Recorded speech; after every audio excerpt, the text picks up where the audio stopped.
Welcome to Acute Conversations, the official podcast of APTA Acute Care, where we share engaging conversations about acute care physical therapy so you can connect to your profession. I'm your host, R-GWELL-IS, and today we chat with APTA Acute Care student leadership. We discuss how they discovered acute care, stories about PT school, and how students can get more involved in the acute care section of APTA. Let's welcome our guests. All right, welcome to Acute Conversations. For today's episode, we have members from the APTA Acute Care Student Leadership Special Interest Group. And right now, I have Fred Guadalupe that's hailing from the East Coast, who is a student of one of our former guests, Dr. Jim Smith. Fred, welcome to the podcast. Thank you very much for having me. Fred, can you give us an idea, where are you in terms of your journey through PT school? Talk to us a little bit about where you're at right now. So right now I'm in my first year, and this is our first spring. So we started in the summer, all our foundational introductory courses, evidence-based practice, and anatomy, physiology, things like that. Now in the spring, we're moving into our first integrated clinical experiences, and this is our acute care curriculum. So we're getting a lot of Dr. Smith right now, and the other supporting faculty are fantastic. And, as far as my actual experience in acute care, we're really just starting. So it's really exciting. Very cool. Excellent. And again, Dr. Jim Smith, a fantastic instructor, and, he's such a bridge builder. There's so many people that I've met that said, I came to this position because of Dr. Jim Smith. Now, before you came into PT school, what experience or exposure did you have with acute care? Did you even know what acute care was?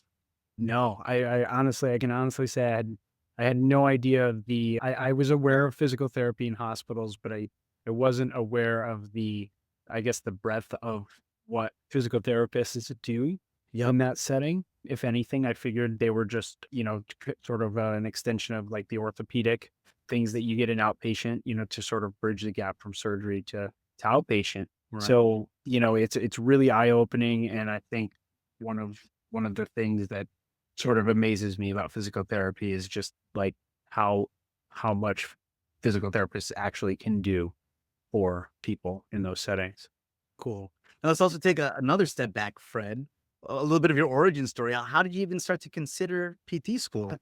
Well, I was kind of in the food industry for a long time, and I guess it just wasn't working for me. And I didn't want to go into school until I really knew what I wanted to do, because I don't want to enter all that debt. So then, an injury comes along, and I feel like this is the story of a lot of people going into PT, but I actually spent a lot of time on the plinth and talking to different therapists, and really started to appreciate that aspect of my medical care, in the sense that, after ankle surgery and sort of a long, daunting process where the diagnosis was difficult, the physical therapists were the ones that were spending the time, really taking the time to educate and just building that therapeutic alliance. And I think that's really what got me through. Mm-hmm. And when that was kind of all said and done, I was sort of oriented in that direction. So, sort of life circumstances opened up after COVID, and I was able to sort of liberate some time and go for it. So that's kind of how I got started. Awesome. And I see you're representing your school, University of Connecticut. Yep. And for our listeners out there, I don't know if you heard this. Again, let me state that you are a first year DPT student, but yet even as a first year, you're also part of the student leadership for this special interest group, right? For the student leadership for APTA Acute Care. So maybe tell us about how that came about. How did that opportunity fall in your lap? So they were sending out so first of all, it started with the faculty here that are just so APTA focused, and they encouraged us to get memberships and to really engage in what's going on in the physical therapy community. And then we were alerted to a variety of academies that offer free membership for students, and one of those is acute care. And, I think it's great because we offer a lot of things in this academy, as far as like the podcast, the student resources, and different vital sign sheets, the things for the toolkit, so it's a really great resource. And through that, being a member there, I had received an email that there were student leadership positions open. And again, through the mentorship in this program, I was encouraged to just go for it, and I actually feel like I've kind of held leadership roles in the past. So I felt like it was something I could go for, even though I wasn't really oriented to acute care yet. Just did it on blind faith that I knew that I had the support around me to succeed and to be effective. So I was really lucky to get it. And I still kind of can't believe I got it, but I'm really happy to hopefully make an impact. Very cool. And so you're the East region, you're the student leader for the East region, the East region representative.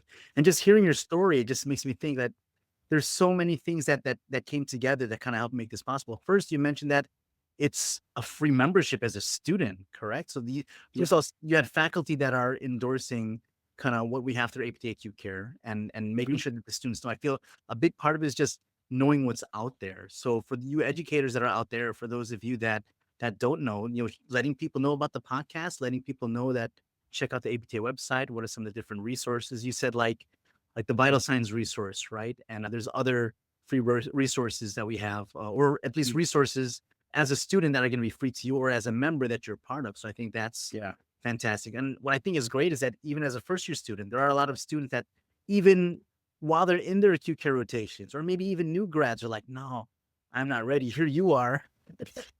As the first year student. Really encouraged to go right after it. Fantastic. Now, what have been your responsibilities so far as being part of the student leadership? So Dr. Levenhagen is sort of heading up this committee here, and she's gotten us together on some meetings, and we're really just discussing right now, like what the direction is for the academy as far as like outreach and interaction with students, whether that be current student members, and then also, sort of endorsing and soliciting for potential students. And so I think our focus is sort of making the website like very user-friendly and engaging. I think that one of the things we just added was student access to the listserv. So it's like sort of like the blog post, a situation there. So just encouraging that student engagement is really important. And I think just spreading awareness, like I said, coming into PT school, I really wasn't aware of acute care as a part of this profession. And you really look at it, and some of the highest demand as far as skill set and just sheer knowledge is critical, and just such an important part of the care team. So I think just communicating that at even earlier levels in the education process too, in undergrad, could be really beneficial. So just hoping to sort of make the academy more, accessible, and just increasing outreach and things like that. Very cool. How many of your classmates listen to the podcast? I can't speak for all of them. We're an interesting bunch, but I know that I actually listened to the Dr. Smith episode when I was doing my research on my professors coming into the program. So, he came up, and I think it's great. It's a great resource, and it's something that I think I'll listen to during my acute care curriculum this semester, sort of getting into the rotation and just try to immerse myself in it a little bit more. That's fantastic. And I know you had shared a little bit about the extent of your acute care experience. I think what event recently happened where you're like, whoa, this is a little bit of a reality check, but this is pretty cool. Yeah. So the extent of my acute care experience is we got our badges on Tuesday for our first integrated clinical experience. So yeah, we went over to UConn Health and got our IDs. We got our respirator fit check. So that's the extent of my experience in the field, but the first step of a great journey, I hope. So that was really like just being in that setting, being with the CI, being with the actual care professionals, and getting walked through this amazing facility was really special, and I'm looking forward to starting. Fantastic.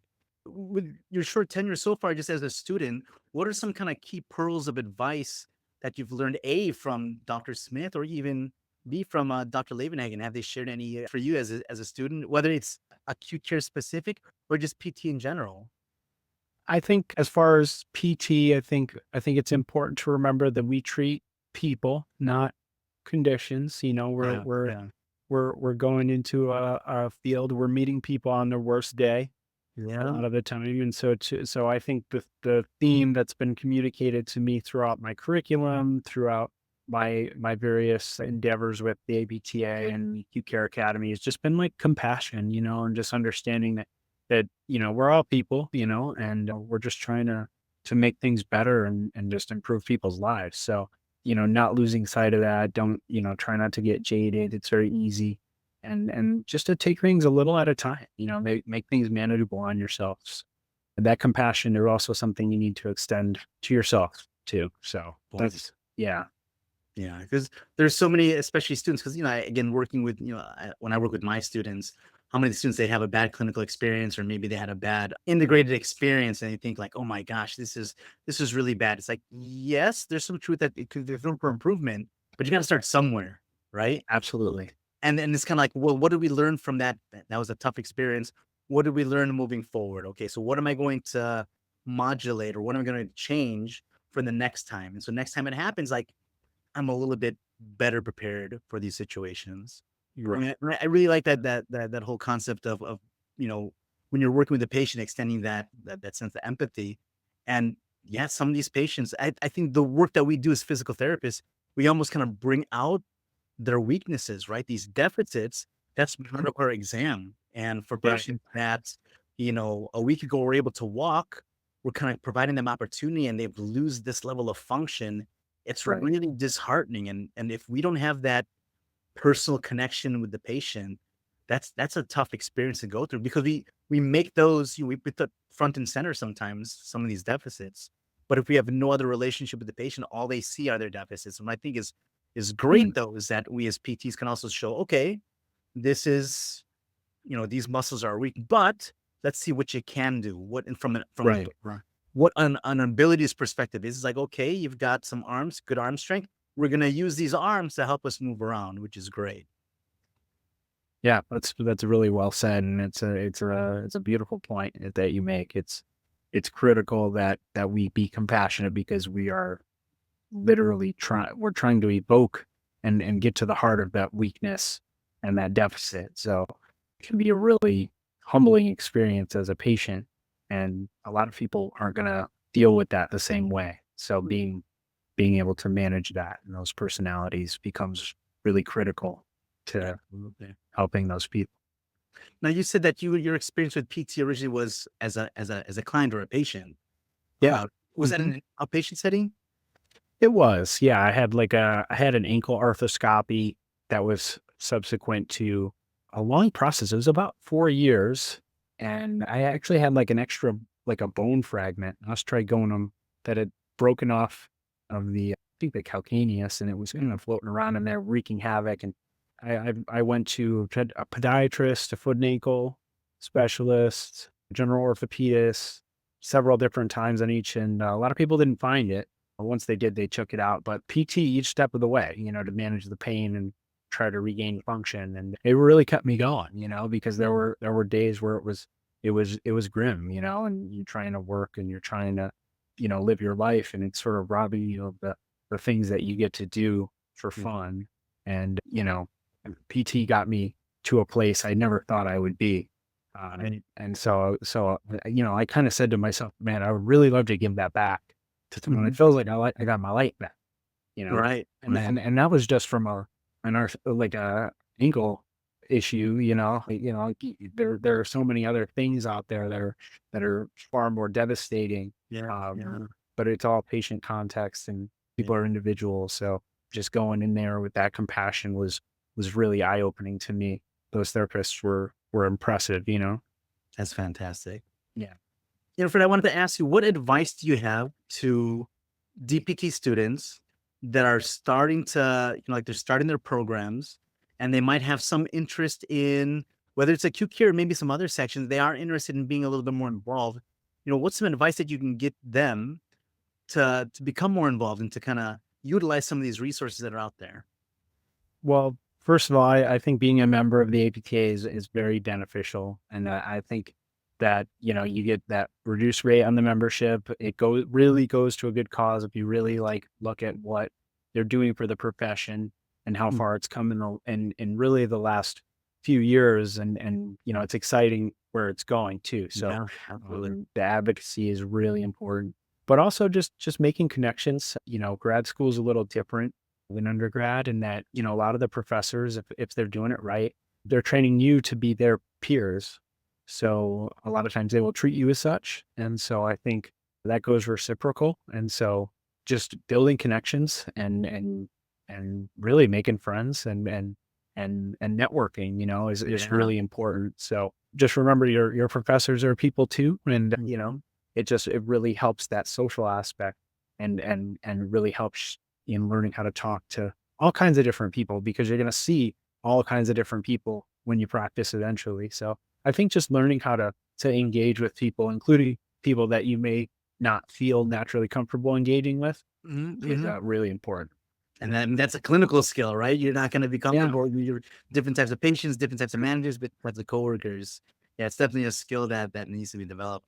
What I think is great with you in terms of your experiences, that when we first started this conversation, I didn't want to name drop, but it was Dr. Dennis Smith, but you won the lottery in terms of having him as an instructor, but also knowing Dr. Kim Levenhagen as part of Yeah. the leader, which is great that you've met like two names in APTA Acute Care. So Yeah. I'm kind of like, it's like I'm starstruck, in a weird way, it's like I'm just really thankful to be able to work with, the caliber of people that I'm working with. So, right, if you had asked me 5 years ago if I would be where I am now, I'm not sure I would have believed you. So, right, right. yeah, it's been a great journey. But the thing that's great with Dr. Smith and Dr. Levenhagen is that, like, just talking to them and engaging with them, it's like they're so personable, they're so approachable. If you've got questions and if there's any way that they can help you, like, that's been such a great experience I've had with both of them. Both of them have extreme influences on me and opportunities. They're just throwing out opportunities. Just Yeah, people need to take advantage of these things. So absolutely. Yeah, just like it's you're like a fountain of information, and then these you take advantage students that are out there, and new grads as well. I think there's so many yeah, opportunities just finding them. yeah. If you're a PT student just starting out, there's no shortage of chances to do some good in your community and make connections, and just I would say just take advantage of all the chances you get, and try not to overextend yourself, sure, but you got to kind of step out there and try some things, and you'll never know what you're going to like or dislike if you don't try. So, So really important to just go for it sometimes, and worry about the rest later. fantastic. Now Yeah. with the situation with your ankle, are you the one that gets volunteered for measuring ankle range of motion or a single leg span? Or we're gonna be Yeah, sometimes yeah, we get the, manual muscle testing. We did the plantar flexion, and I'll do it on my, I think sometimes on a good day it's a 5, but on some days it's a 4. So, you know, we'll kind of have fun with that. And yeah, goniometry was always fun too. right, Going right. through our fundamentals lab. So yeah, we have a pro bono clinic here, Oh, fantastic. at UConn that we do for members of the community. And, if it's not, for whatever reason, we're not too busy, I know they like to kind of poke around at each other and stuff, and see what they can find on each other. So one of these nights I'll have them kind of have a look and see, because it definitely gets grumpy some days. So, Okay, yeah. yeah, it'll be a fun little case study, I guess. Very cool. All right, Fred, at this time, we're gonna do rapid responses. So I'm gonna ask you a couple quick questions, and Okay. I think Dr. Smith we had to get extra time because he had such eloquent responses. But Oh man. this is rapid response. I need you to come back right away. So the first All right. Catching me after a long week, but I'll do my best. that's better. There's less of a filter. You can just go All ahead right. and say the first thing that comes to your mind. Okay, Okay. ready? Yeah. All right. After a long day at PT school, what's your favorite food to eat? The taquitos from Cumberland Farms. Fantastic. How do you like to exercise? Most favorite way to exercise? I like to weightlift. Excellent. Do you have a favorite podcast? I like the art of manliness, but the acute conversations one is probably going to sneak in there somewhere. Yeah. Conversation. Fantastic. What do you like? What type of toppings do you like on your pizza? Pepperoni, just Pepperoni. simple pepperoni. Yeah. Fantastic. And final question. We had to modify it a little bit for students. You know that you're in acute care lab in PT school when You can feel Dr. Smith staring at you when you're doing transfers across the room. giving some feedback, right, about your body mechanics. Oh, and you Right? could just feel him watching you. It doesn't even matter where you are or where he is. He's there. No, it better be good.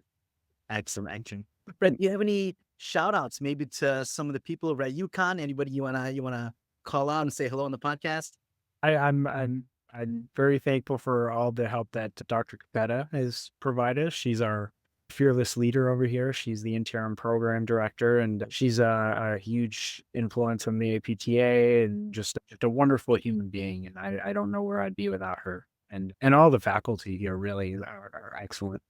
And shout out to my buddy Connor here in the first years. He's the APTA liaison for our student officers. So he's another one that I want. Fantastic. Yeah. Hey, look at these leaders coming out of UConn. Fantastic. Sure. Awesome. Well, Fred, thank you so much for being part of the podcast today and having this time for us to kind of have this conversation. We're going to be adding also other people from the acute care student leadership special interest group. So we'll be adding them, the interviews. We'll put it all together. So thank you so much. Thank you so much for having me. It's been a pleasure. I look forward to talking soon. Awesome.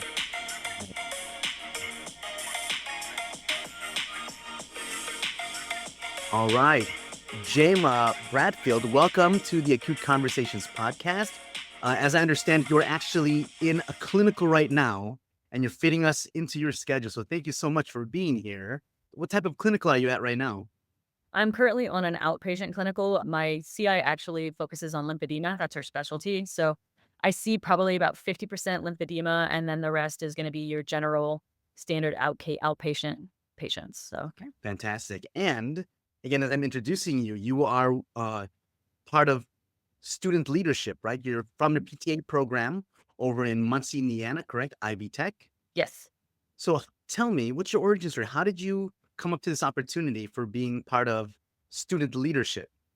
For sure. I'm one of those people that kind of tried to get involved with the APTA a little bit when I first got in, just to see what it covered and how supportive they were. And I got asked a few questions when I first got in about, what brought you here, because they were excited because they said we don't get a lot of PTAs that come to any of our continued education courses and stuff like that. And I said, well, how are we reaching out to PTAs? Because I feel like that's important. And then from that, I got an email forward that was an email forward for a voluntold that said, hey, we'd really like you to be a part of this student committee because we do want to have PTA voices in the APTA programs around the country and that's how I kind of got in. I was really excited when I got the email just saying, hey, we really want to have a voice for all sides. That's fantastic. When people say that I wish this would change, or I wish I would see that, sometimes you have to be the change. So Jama, thank you for being the change. So I think in terms of student leadership, there are 4, I think, student leaders altogether for APTA Acute Care. You're the only PTA. Yep. Correct? Yep, they did. They worked really hard to try and incorporate more. When they first sent out the emails, the goal was to have 1 PT student and 1 PTA student from each region. We had a few that did say that they were going to be involved. And then, some of them they had other things going on, said, I'm sorry, I'm just not going to be able to make it happen. And I stuck around.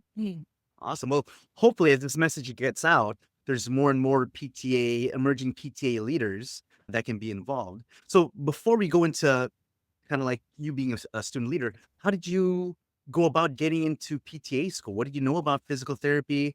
And then even before you got into PTA school, did you know anything about PTs and PTAs working in an acute care setting?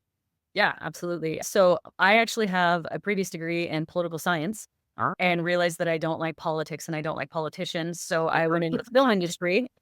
But I worked in the film industry for years, and I used to help fit I was a camera assistant, and I would help fit my operators for gear to help take the pressure off their bodies. And they really loved that I was big on trying to make sure they were using good posture and good form and strength.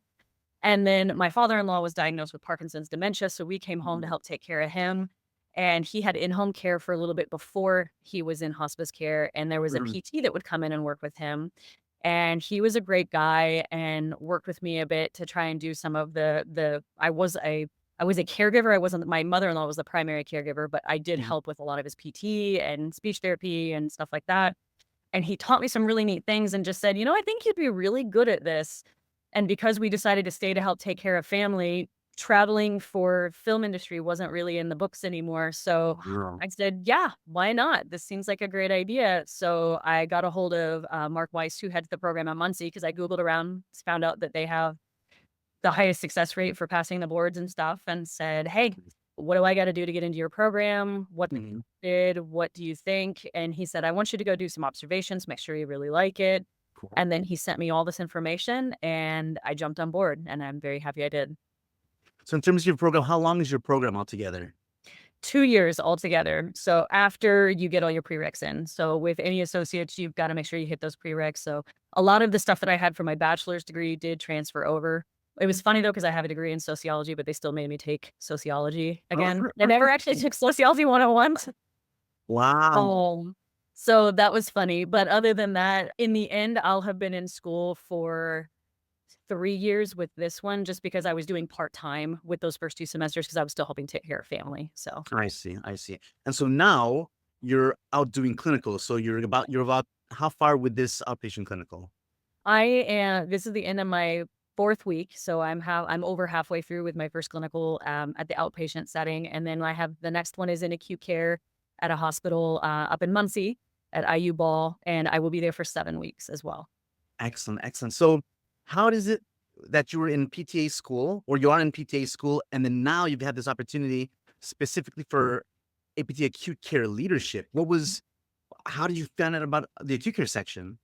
That was literally via the email. So Or, one of the folks that I had talked to from the Indiana APTA during because I know I don't qualify for continuing education courses, but they let anybody listen to them, and I find them interesting. And they had a really cool one on wound care at one point. So I was watching, and I talked to the lady about it, and she asked why I was there. And she's like, "No, you don't get credit for it, or what brought you?" And I told her, and she had forwarded me an email and said, "Hey, I think you might enjoy this." And it was the request for student leaders. And then I got the one from APTA because I was also in the acute care group. And so when they sent it out, it automatically went out to all students there as well. And so by the time I got the second one, I was like, why not? I might as well see what we can do. And it has been fun. We've mostly been trying to make things a little bit more accessible for students. And I think that is important because our brains are fried. Let's just be honest. Yeah. Yeah. Exactly. Yeah. Exactly. And so hopefully, like with the podcast as a medium of letting both physical therapist assistants, all the people within our community know what's out there and Yeah. students as well, what's out there and what are these opportunities that, some people they've never heard about. So hopefully this podcast reaches a lot of different ears Yeah. and, they figure out what's available. Now, you're about to go into your acute care rotation next, correct? Yes. Where is that at? That's gonna be at IU Ball Memorial Hospital. So it used to be Ball Memorial Hospital from the people who made ball jars. They put the money up for it, and then IU bought them out, I believe, 2 or 3 years ago, but they kept the name. So now it's IU Ball Memorial Hospital, and they have a really big acute care facility in there. I didn't realize people in Muncie were so accident prone. Is it a trauma center? Are you seeing a lot of different trauma patients as well? I am not entirely sure. Right now, I'm doing all their onboarding because we have to do all that stuff in advance. So I'm in this clinical doing all my onboarding for that one, and there is a lot about cross contamination. So I do know that they're really Uh-huh. big on trying to keep that down, especially with the flu and everything going around right now. I Yeah. think we're just trying to be extra careful. Correct. But Correct. I have already been warned to bring extra pairs of clothes because things might happen. So I've been warned, don't wear my favorite shoes Yes. and bring extra clothes. Fantastic. So now within your PTA curriculum, what have you learned so far in terms of acute care? Is there anything that you're kind of excited about going into this next rotation? I wouldn't say one of the things that we've talked about that I'm actually more anxious about than I am excited about is pharmacology. Like we cover pharmacology for a few weeks, just understanding what drugs are, what can be side effects of different types of drugs. And then on top of that, one of the things that I'm excited with my CI about when it relates to that is half-lives. He's actually, I guess his brain, he really likes to know what the half-life is. That way he can figure out the best time to do different things with his Yeah. patients. So he says he's got a little cheat sheet he's got ready for me to try and help me really focus on that. He's lab values, like being able, that's why I joked about the lab values in your question. He said, it'll get to a point where you can just rate it. He's like, it's kind of like the Matrix. You're looking at stuff that makes no sense to anybody else, but Right. know what this patient is dealing with just based off of what lab values you have coming in. So I'm excited to be able to see that actually in action, because just trying to memorize lab values is very dry. Right. But having the opportunity, I mean, I've already had some situations here, especially with lymphedema patients, because they tend to have also congestive heart failure, things like that, where you have those comorbidities. And so keeping an eye on the amount of pressure that we're putting through the legs to try and drain that lymph fluid, but also making sure we're not overtaxing the heart. So having that other side of it in the acute system, I feel will also be beneficial, because I'll have more opportunity to be able to show some of the things I've already learned, which will be nice. But I mean, in disease and trauma, we cover more than I could absorb when it comes to the different diseases and traumatic events that can happen. I really love neuro. So for as much as I don't want people to be in pain and I don't want them to have injuries that require assistance when it comes to their spine and stuff like that, I do really love dealing with neural patients. So I'm also excited to potentially see some of those traumatic brain injuries and things like that, where I can use some of the things that I've learned to make it a little less stressful for them and their family. Absolutely. It's so funny how much, as in terms of being learners, like actually being within the context of the hospital setting, right? Like when you're looking at a book or you're studying pharmacology, like, okay, there are these numbers, but when you actually see a patient whose electrolytes are off, or you see a patient who's, the reason that they were admitted is because they stopped taking their heart failure medications, right? And you see the side effects, and hopefully now they're on the mend, but we as the therapy team are trying to help them recover the function that they've lost in that situation. Just hearing you kind of talk about this, it's so funny that people that say that, oh, acute care therapy, where's the skill? And I've even had students that are just like, what do we do in acute care? Where's the skill? And just the way you've articulated in terms of understanding half-lives, in terms of the pharmacology, in terms of understanding different lab values, and is it safe, is it not safe? And we as practitioners are the ones that have that responsibility to ensure the patient's safety within the context of all these different lab values, and in terms of understanding the pharmacology, so that we make those autonomous decisions in terms of mobility, right? We are the ones that take, the responsibility for that. So just hearing you kind of talk about this as a student, it makes me so excited about where our is going moving forward. Now, my next question now, in terms of leadership, what have you all been working on in terms of the student leadership? What are some of the different projects, and what's new? What's going on with student leadership for APTA Acute Care? So in the student leadership group, one of the biggest things that we talked about was literally the website. It just the lack of conciseness, I guess, would be the best term. So we're trying to get it where there's more of that toolbox, and they have been making some of these changes, and we're working through some of the stuff where we're trying to make it easier for students to be able to access the information that we do want before those clinicals. So there is tons of information on the acute care website.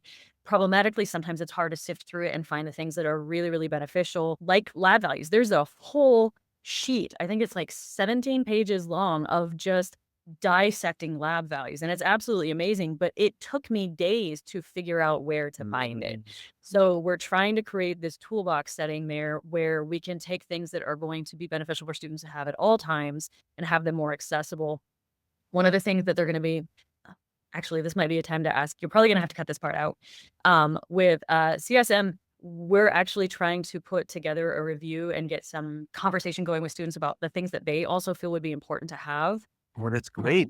That's wonderful. So we're putting that together. I don't know when this comes out, so I wasn't sure if I could say this yet or not.